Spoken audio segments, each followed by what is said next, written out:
We were going to have Daven Michaels on, the founder of 123 Employee and the author of Outsource Smart, his website, davenmichaels.com, DAVENMICHAELS.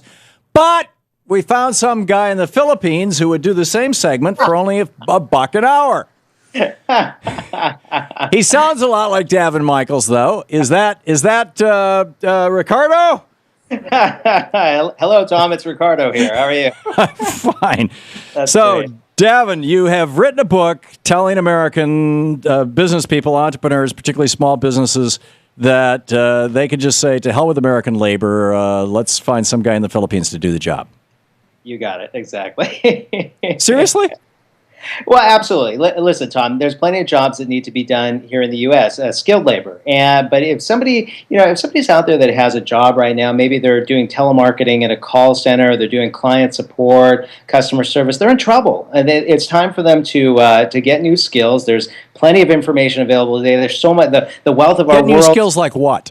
Whatever it is. I mean, go back to school and become a brain surgeon? The AMA actually limits the number of doctors there are, so we're importing doctors now. Somebody can start a business today within a couple of days. They come up with an idea, they put a website up on the internet, throw some traffic towards it. They come up with some money?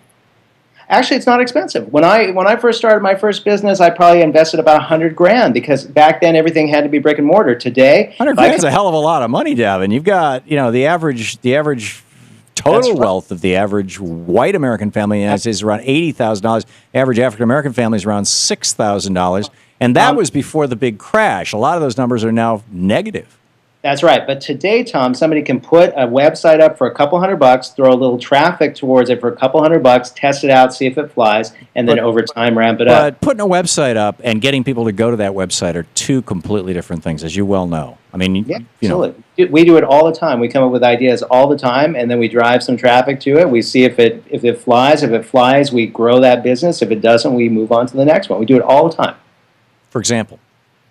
When I come up with new books, I come up with new concepts, new events that I'm going to do, or information products I'm going to create. We first create the website. We throw it up on the web. We do a little test. We see if it converts. So do you do this thing? There was this must have been 3 decades ago. This was back when you read, they had ads in the back of comic books. And they had this ad that said, you can make thousands of dollars in your spare time using direct mail. Send $5 and we will send you the instructions. Mm-hmm. And I was a gullible 14-year-old. I had a paper route. Grit was the paper. And I saved up my $5 and I sent it off. And what they sent me was an instruction sheet that said, buy an ad in the back of a comic book that says you can make money in your spare time. Just send $5 and you will get thousands of people sending you $5 and you'll make a lot of money. There you go. Well, is that the kind of thing that you're doing? Well, in a way, I suppose it is, because today we use the internet instead of direct mail. It's much quicker, it's less expensive, and it's immediate. It sounds like a scam, Daven. But it's not. People are doing it all day long. I mean, let's face it, all commerce is done on the internet today. Well, not all commerce. People still go to stores. All commerce. You know what? If we go to a store, how do we find out that store? We go on the internet to find out where that store is located. All commerce goes back to the internet today. If somebody's going to walk into your donut shop, the way they're going to find you, they're either going to drive by or they're going to look it up online. Everything is online. And if somebody has a brick and mortar business, whether they think they're an online marketer or not, they have to be doing something. So what does this have to do with outsourcing American jobs? Sure. Well, today, entrepreneurs will source their goods and services from wherever it makes the most sense. It's not the 50s anymore. The borders are gone. We can do business anywhere we want, and that's because of the internet. So entrepreneurs... Well, it's not just because of the internet. The borders were gone. They started just disintegrating. Nixon started the whole idea of most favored nation status, trade status.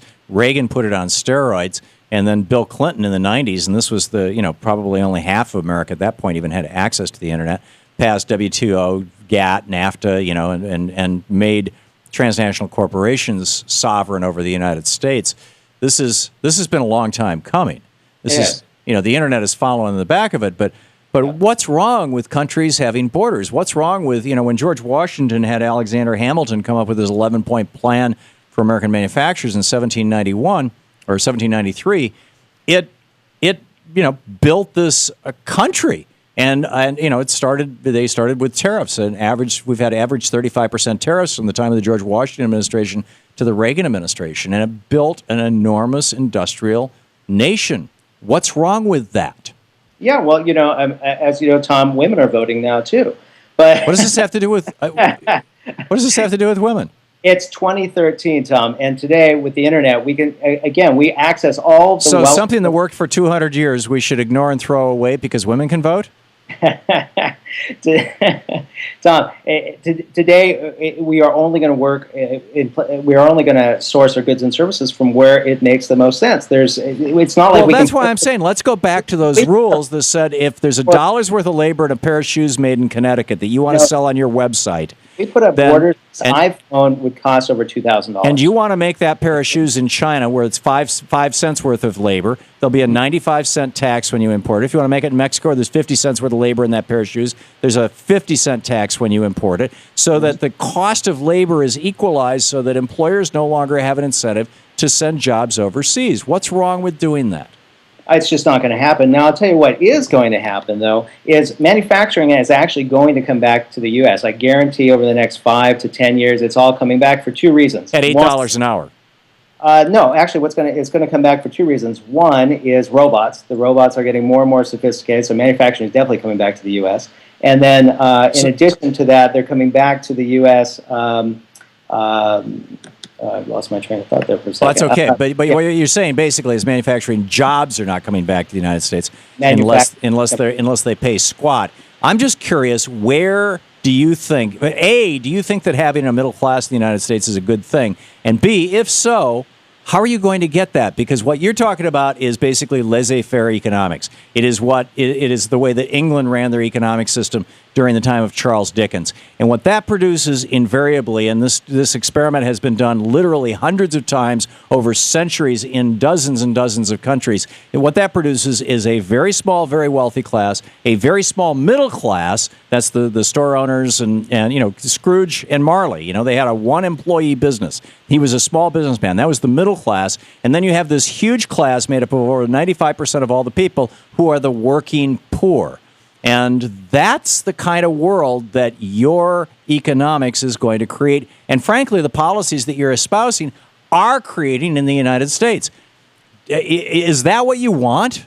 No, I disagree. I believe that solopreneurs and entrepreneurs are actually the fuel that will actually bring that's back the middle class. That's that small number of people who can actually, who have the ability, the money, the smarts, the technology, whatever, to run a business. I'm with you on that. But if you're saying that the entire middle class of the United States is going to be entrepreneurs, that's going to be what? 2% of America? 3% of America? It'll be entrepreneurs and more skilled labor, higher skilled. Okay, skilled. Name a skill for me that somebody who just, says Sensata, I think, is the company. Mitt Romney owned this company in Ohio. They shipped every bricks and everything over to China.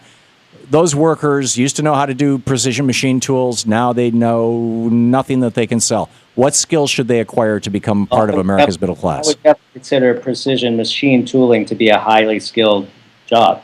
It is, but it's no longer done in the United States.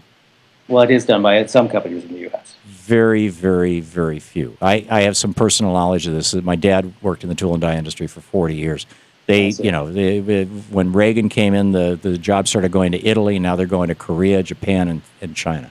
Yeah, but how can we possibly put up borders? It's not possible. It's impossible to put up borders. You do it with tax law. We have 22,000 tariffs on the books right now. Most of them are set at less than 2%. You can set them back to 25, 30, 35% like they used to be before Reagan and Clinton.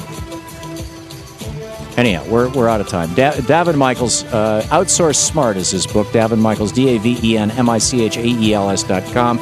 The website, he's the founder of 123 Employee. Daven, thanks for dropping by. Hello? Yeah, good talking with you. We'll be back.